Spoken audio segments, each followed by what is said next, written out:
Hello, I'm Congressmember Judy Chu. I'm so sorry the coronavirus pandemic has kept us from joining together in person this year, but I'm so grateful that you found a way to still come together to support human rights in Iran, and I stand with you.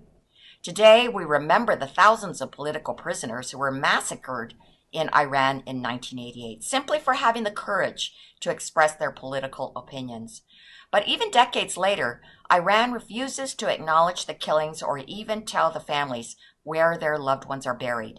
That is because many of those responsible are still in power today, and Iran's mullahs are continuing to oppress their people and export terror. In fact, just this month, we saw the cruelty in the inexcusable execution of Navid Afkari.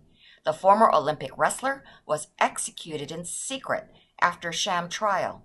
But he's not the only one. While Navid's case gained international attention, we cannot forget the thousands who remain in prison in Iran today, including over 7,000 arrested, detained, and tortured following last year's protests. And even as Iran battles one of the world's worst COVID-19 outbreaks, the mullahs have made it illegal to even share real data about the virus, making the situation worse. It is important that the Iranian people know that we reject this assault on human rights and that we stand with the people in their fight for freedom and democracy. We also need to reject Iran's support of terrorism and violence at home and abroad. I was shocked but not surprised to read reports this month that Iran's leaders had planned to assassinate America's ambassador to South Africa.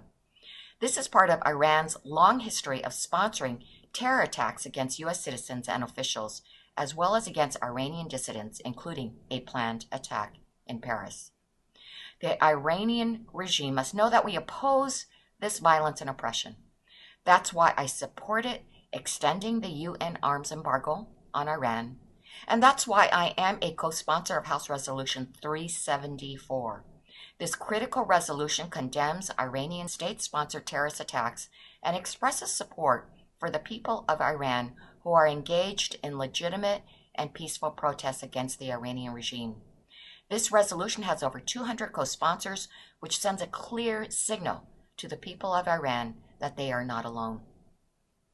The Iranian people deserve to be free from the harsh and violent rule of Iran's mullahs, and the world deserves to feel safe from Iranian support for terror and violence.